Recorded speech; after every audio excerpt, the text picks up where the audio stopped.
ഇല്ല, അവൻ രാജിവെക്കില്ല. അവൻ രാജിവെക്കുമെന്ന് കരുതിയ നമ്മളാ മണ്ടന്മാർ. ചക്കരക്കുടത്തിലല്ലേ കൈയിട്ടിരിക്കുന്നത്. അധികാരത്തിന്റെ മത്ത് പിടിപ്പിക്കുന്ന സുഖം അവനും അനുഭവിച്ചു കഴിഞ്ഞു. ഇനി അച്ഛന് വേണ്ടി സ്വന്തം സുഖങ്ങൾ ഉപേക്ഷിക്കാൻ മാത്രം വിഡ്ഢിയൊന്നും അല്ലവൻ. സ്വന്തം കുടുംബത്തിൽ വരെ റെയ്ഡ് നടത്തി അവൻ പ്രശസ്തി പിടിച്ചു പറ്റിയില്ലേ? ഇപ്പൊ പത്രക്കാരും ചാനലുകാരും എന്തിന് പ്രതിപക്ഷം വരെ അവനെ പൊഴുത്തുകയല്ലേ? അവൻ നാട് നന്നാക്കുക എന്തു വേണമെങ്കിലും ആയിക്കോട്ടെ, പക്ഷെ നമ്മുടെ കുടുംബത്തിൽ ഒരു അംഗമെന്നൊരു പരിഗണന ഇനി അവന് കൊടുക്കാൻ പാടില്ല. അച്ഛന്റെ മനസ്സറിയാൻ കഴിയാത്തവന് പടിക്ക് പുറത്താ സ്ഥാനം. അച്ഛൻ നോക്കിക്കോ, ഈ ചിറ്റാരിക്കര മണ്ഡലത്തിൽ വീണ്ടും ഒരു ഇലക്ഷൻ ഉണ്ടാവും അച്ഛന് മത്സരിക്കാൻ വേണ്ടി. അച്ഛൻ മുഖ്യമന്ത്രിയാകുന്നത് എനിക്ക് കാണണം. എങ്ങനെ? പുരയ്ക്കുമേതെ ചാഞ്ഞു നിൽക്കുന്നത് പൊന്നുകായ്ക്കുന്ന മരമാണെങ്കിൽ പോലും അത് വെട്ടിക്കളയണമെന്ന പ്രമാണം.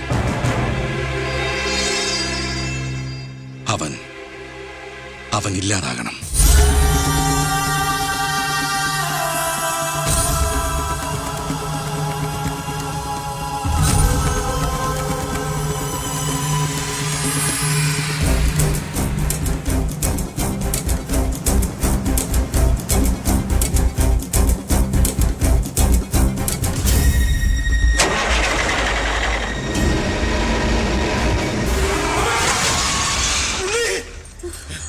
എന്താ?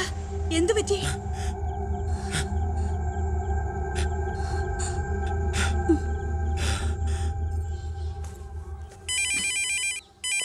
ഞാൻ എടുത്തോളാം. ഹലോ ഉണ്ണി, ഉണ്ണി, ഉണ്ണി, നീ എന്താടാ ഒന്നും ഉണ്ടാത്ത? അച്ഛാ,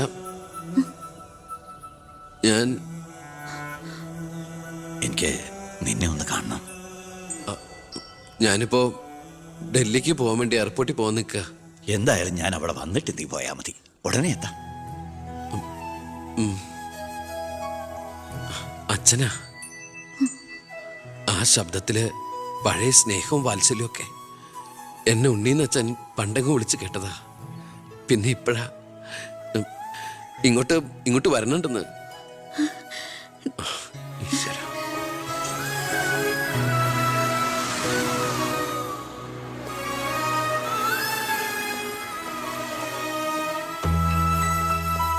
ഞാൻ കാരണം നിന്റെ യാത്ര ബുദ്ധിമുട്ടായി അല്ലേ? ഇല്ല, ഞാനത് അടുത്ത ഫ്ലൈറ്റിനാക്കി. ഓഹോ, വരൂ അച്ഛാ. പെട്ടെന്ന് കാണണമെന്ന് പറഞ്ഞപ്പോൾ നീ ഒന്ന് പകച്ചു. ഇനി എന്തിനുള്ള പുറപ്പാടാണോ എന്ന് ഓർത്തല്ലേ? അച്ഛൻ ഇനി ആർക്കും ഒരു തലവേദനയാവില്ല മോനെ. ചെയ്തു കൂട്ടിയതൊക്കെ തെറ്റാണെന്ന് മനസ്സിലാക്കാൻ വൈകി. ശ്രമിച്ചില്ല. അധികാരത്തിന്റെ ലഹരിയിൽ പായായിരുന്നു ഇത്രയും കാലം. പ്രായമാകുന്നോറും കുട്ടികളുടെ മനസ്സാവുമല്ലേ? എന്ത് കണ്ടാലും സ്വന്തമാക്കണമെന്നൊരു മോഹം. എന്താ ഇപ്പൊ ഇങ്ങനെയൊക്കെ? മുന്നിലേക്ക് നോക്കിയപ്പോഴോ തിരിഞ്ഞു നോക്കിയപ്പോഴോ ഒരു കാര്യം എനിക്ക് ബോധ്യായി. ഞാനെന്ന രാഷ്ട്രീയക്കാരൻ വെറും ഒരു വട്ടപൂജ്യമാണെന്ന്. എന്നിലെ അച്ഛൻ ഒരു മൃഗമായിരുന്നു എന്ന്. പ്രായശ്ചിത്തം ചെയ്ത പാപങ്ങൾക്ക് പരിഹാരമാകുമെങ്കിൽ ഞാൻ മോന്റെ കാലം. അങ്ങനെയൊന്നും പറയില്ലേ? മതിയായി, എല്ലാം മതിയായി. ഞാൻ ഇന്നുവരെ അഴിമതിയിലൂടെ ഉണ്ടാക്കിയതൊക്കെ സർക്കാരിന് തിരിച്ചു കൊടുക്കാൻ പോവാ. എന്നിട്ട് ചെയ്ത തെറ്റുകൾ ഏറ്റുപറഞ്ഞ് പൊതുജനങ്ങളോട് മാപ്പ് ചോദിക്കണം. അച്ഛാ, അച്ഛനെ വിശ്വസിക്കടാ. ഇനി നിന്റെ അച്ഛൻ വിശ്വാസവഞ്ചനം കാട്ടില്ല. മതി, എനിക്കിത് മതി.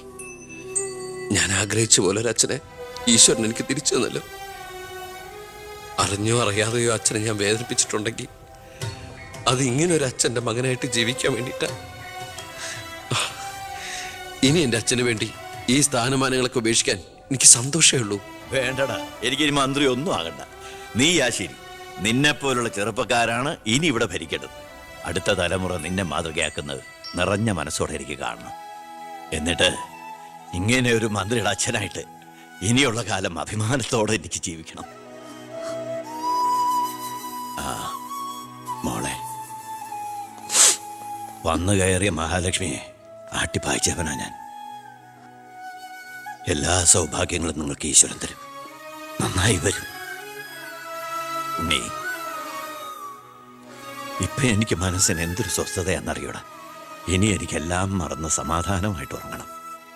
വരട്ടേടാ. നീ ഡൽഹി യാത്ര കഴിഞ്ഞ് തിരിച്ചു വന്നാൽ ഉടൻ രണ്ടുപേരും തറവാട്ടിലേക്ക് താമസം മാറണം. മറ്റേ മോളെ ആ.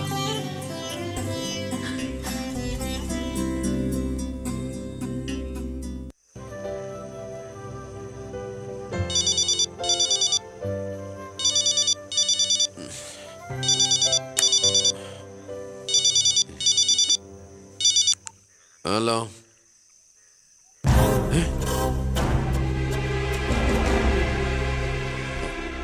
എപ്പോ?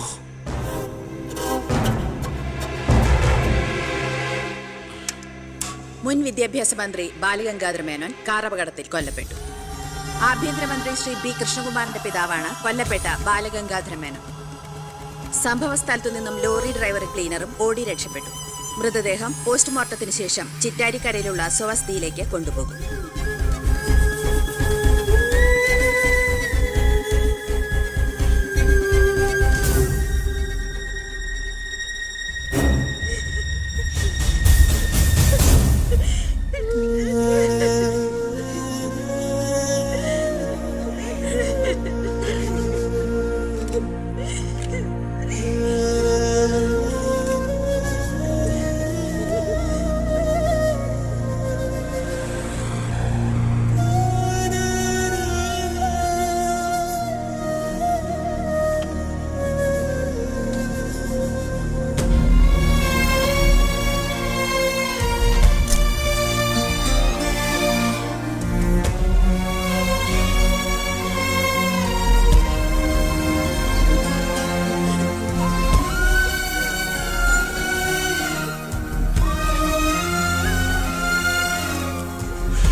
ഇതിപ്പോ ആക്സിഡന്റ് ആണോ കൊല്ലിച്ചതാണോ എന്ന് ആർക്കറിയാം. അധികാരം ഒഴിഞ്ഞു കൊടുക്കാതിരിക്കാൻ വേണ്ടി സ്വന്തം മകൻ തന്നെ കൊല്ലിച്ചതാണെന്ന് എല്ലാരും പറയുന്നത്. അയ്യോ,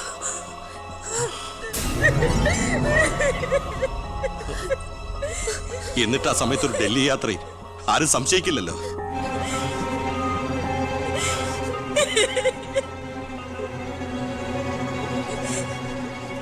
അമ്മേ, അച്ഛനേക്കാൾ വലുതാണോടെന്ന് എനിക്ക് അധികാരം, മന്ത്രിസ്ഥാനം. അച്ഛനെ എതിർത്ത് ഒടുവിൽ നീ സ്വന്തം അച്ഛനെ. അമ്മേ, എനിക്ക് നിന്നെ കാണണ്ട, പോ എന്റെ മുമ്പിൽ നിന്ന്.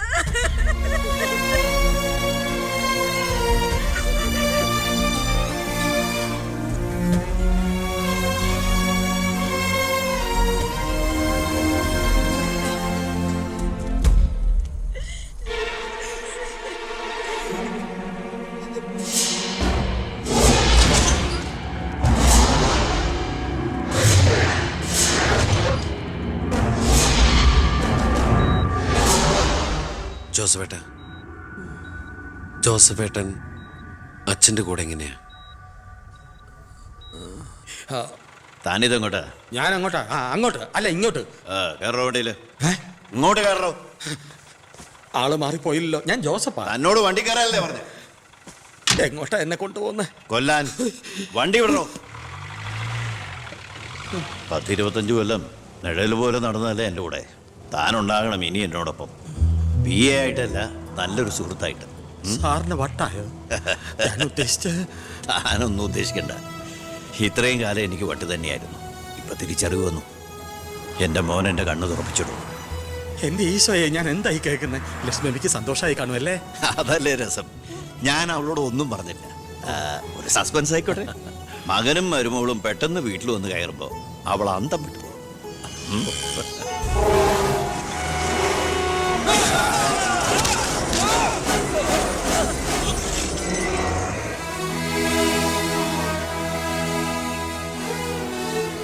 ആ ഇടിയിൽ ഞാൻ തെറിച്ചുപോയി. അതൊരു സാധാരണ ആക്സിഡന്റ് ആയിരുന്നെന്ന് എനിക്ക് തോന്നുന്നില്ല.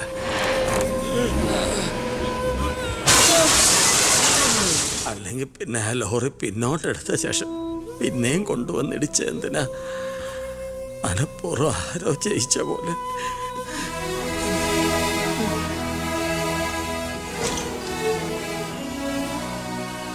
സർ, ഒരു കാര്യം, ആ ലോറി ഡ്രൈവറും കിളിയും ഒളിച്ചിരിക്കുന്ന സ്ഥലം കണ്ടുപിടിച്ചു. പക്ഷേ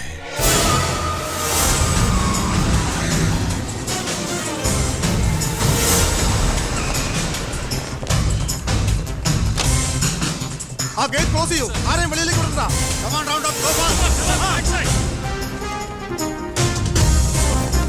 സാർ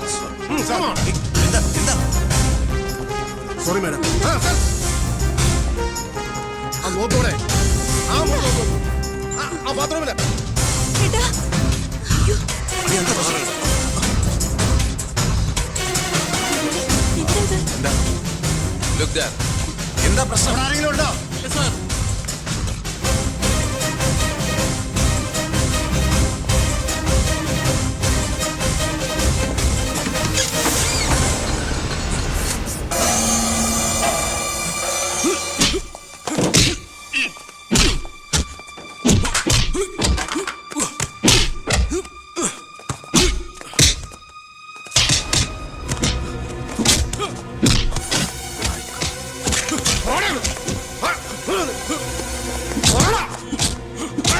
ആര് പറഞ്ഞിട്ടാ നീ മേനോ സാറിനെ കൊന്നത്?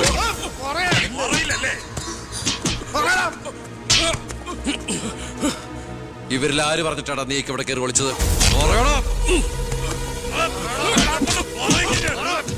ഒന്ന് നിർത്തുന്നുണ്ടോ?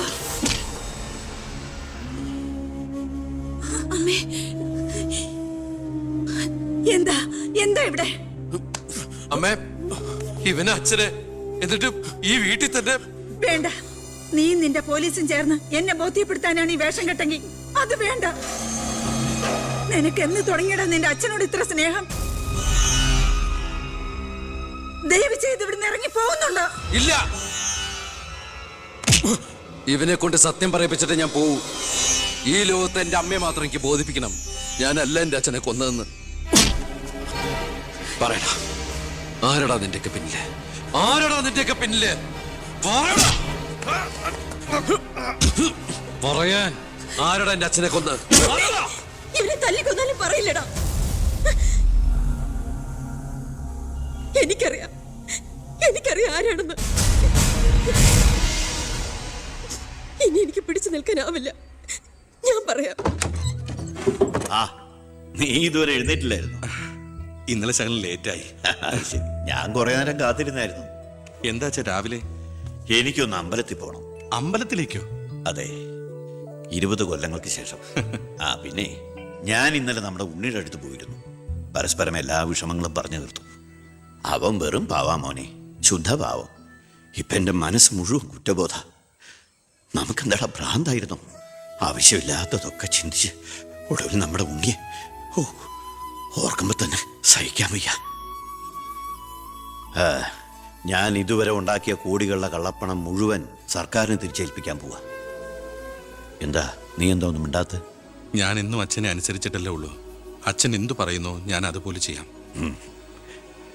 ഇതുപോലെ തങ്കപ്പെട്ട മരുമക്കളെയും മോനെയും കിട്ടിയതാ എന്റെ സമ്പാദ്യം. ആ, എല്ലാം നല്ലതിനാണെന്ന് ഓർത്ത് സന്തോഷിക്കാം അല്ലേ? ആ പവി, അമ്പലത്തിൽ പോയതിന് ശേഷം ഞാൻ ആ വഴി തന്നെ തിരുവനന്തപുരത്തേക്ക് പോകും. അവിടെ ഒരു പത്രസമ്മേളനം അറേഞ്ച് ചെയ്തിട്ടുണ്ട്. ജനങ്ങളുടെ മുമ്പിൽ ഞാൻ എന്ന അഴിമതിക്കാരൻ്റെ കുറ്റസമ്മതം. എനിക്കിപ്പോൾ വേണ്ടത് മനസമാധാനമാണ്. മനസമാധാനം മാത്രം.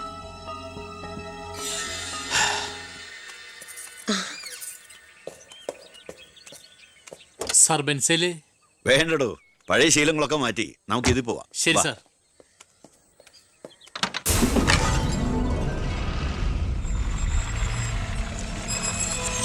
White ambassador KL188888 X minister Balagangadhara Menon. 8 മണിക്ക് മുമ്പേ കാർ നാഷണൽ ഹൈവേ വഴി വരും. കൊലപാതകമാണെന്ന് ഒരിക്കലും സംശയിക്കാത്ത വിധത്തിൽ കാര്യങ്ങൾ തീർക്കണം. ഓക്കെ? ആ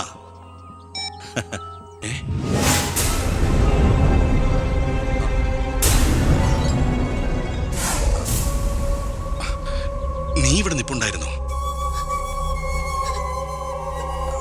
അല്ല മോളെ, നിന്റെ അച്ഛൻ പറഞ്ഞു കേട്ടില്ലേ, മനസമാധാനമാണ് വലുതെന്ന്. നിന്റെ അച്ഛന് മനസമാധാനം വന്നപ്പോ എനിക്കത് നഷ്ടപ്പെട്ടു.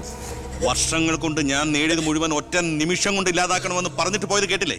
അയാൾക്കിപ്പോ ഭ്രാന്ത. മോനോട് ഒത്തുകൂടി എന്റെ ഭ്രാന്ത്. നീ ഒന്നും അറിഞ്ഞിട്ടില്ല. പൊയ്ക്കോ പൊയ്ക്കോ. ഇല്ല, ഞാൻ സമ്മതിക്കില്ല. എന്റെ അച്ഛനെ കൊല്ലാൻ ഞാൻ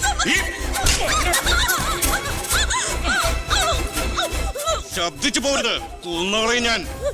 ഇത് പുറലോകം അറിഞ്ഞ നീ നിന്റെ പുന്നാര മക്കളും പിന്നെ ജീവനോടെ ഭൂമിയിൽ കാണില്ല. മനസ്സിലായി?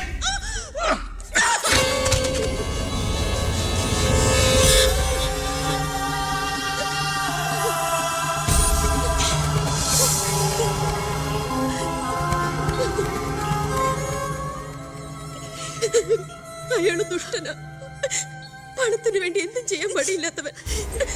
ഞാനിത് പറഞ്ഞാൽ എന്നെ കുട്ടികളെ അയാള് കൊല്ലും. പറഞ്ഞില്ലെങ്കിൽ ഈ ജന്മം എന്റെ അച്ഛന്റെ ആത്മാവിനോട് പൊറുക്കില്ലടാ. മോനെ ഉണ്ണി, എന്നോട് പൊറുക്കടാ.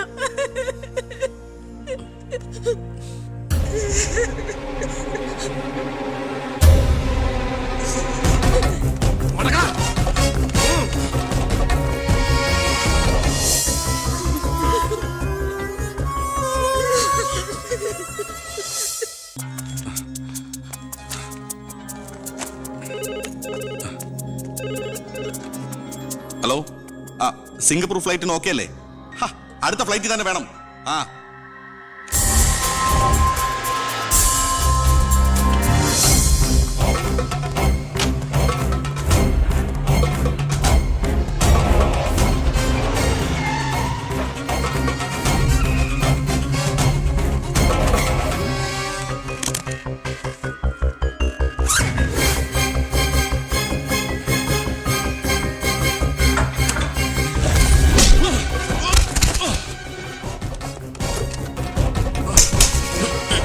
എന്ത് തെറ്റാ എന്റെ അച്ഛൻ നിന്നോട് ചെയ്തേ? എന്തിനാ എന്റെ അച്ഛനെ നീ? ഞാനെന്ത് ചെയ്തെന്നാ?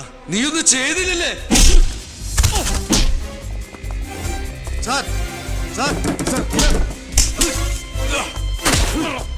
ആഹാ, അപ്പൊ ഏതാണ്ടൊക്കെ അറിഞ്ഞു അല്ലേ? പക്ഷെ ആ കൊലയ്ക്ക് പിന്നെ ഞാനാണെന്ന് നിനക്കൊരു കോടതിയിലും തെളിയിക്കാൻ കഴിയില്ല. അത്രയ്ക്ക് പ്ലാൻഡ് ആയിരുന്നടാ മാത്. ഇനി നീയാണ് എനിക്ക് പ്രശ്നമെങ്കിൽ കൊല്ലും ഞാൻ. എന്നിട്ട് കാശെറിഞ്ഞൊരു ബിനാമിയെ കൊലയാളിയാക്കി നിയമത്തിന് മുമ്പിൽ ഇട്ടുകൊടുക്കും. വെറുതെ എന്റെ യാത്ര മുടക്കരുത്.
ഞാനിത് ചെയ്തില്ലെങ്കിൽ അച്ഛൻ്റെ ആത്മാവിന് ശാന്തി കിട്ടില്ല. എന്ത് ശിക്ഷ ഏറ്റുവാങ്ങാനും എനിക്ക് സന്തോഷമേ ഉള്ളൂ. നോ സർ, സാർ ശിക്ഷ ഏറ്റുവാങ്ങി ജയിലിൽ കിടക്കേണ്ട ആളല്ല. നിങ്ങളെപ്പോലൊരു മന്ത്രിയെ ഈ നാടിന് ആവശ്യം. ജനങ്ങൾ അത്രമാത്രം പ്രതീക്ഷ സാറിന് അർപ്പിച്ചിരിക്കുന്നു. ഒരുപാട് നന്മകൾക്ക് വേണ്ടി ഇത് നമുക്ക് മറക്കാം സാർ. അതെ സാർ. ഹോം മിനിസ്റ്ററെ പ്രതി കരുതിക്കൂട്ടി വിളിച്ചു വരുത്തി അറ്റാക്ക് ചെയ്തു. ആസ് എ സെക്യൂരിറ്റി ഓഫീസർ എനിക്ക് അയാളെ കൊല്ലേണ്ടി വന്നു. CRPC 130, 131 FIR closed.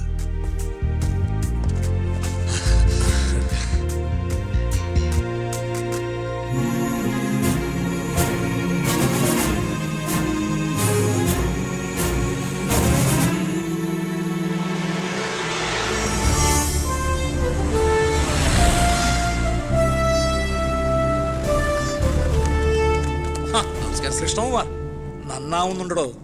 തന്റെ ഭരണതന്ത്രങ്ങളും പരിഷ്കാരങ്ങളും വിചാരിച്ചില്ല ഇത്രയും. ഞാൻ ഭരിച്ചിരുന്ന മന്ത്രിസഭയില് തന്നെ പോലൊരു ചങ്കുറപ്പുള്ള മന്ത്രി ഉണ്ടായിരുന്നെങ്കിൽ ഞാൻ കാണിച്ചു കൊടുത്തേനെ ഈ കേരളം റിയൽ ഗാഡ്സ് ഓൺ കൺട്രിയാണെന്ന്. പക്ഷെ ഇവിടെ ഡെവിൾസ് ഓൺ പീപ്പിൾ ആണ് സാർ കൂടുതൽ. ഒക്കെ ശരിയാവും, ശരിയാക്കണം. കുറച്ചു സമയവും ഒരുപാട് കാര്യങ്ങളും മെനക്കെടുത്തുന്നില്ല. നടക്കട്ടെ.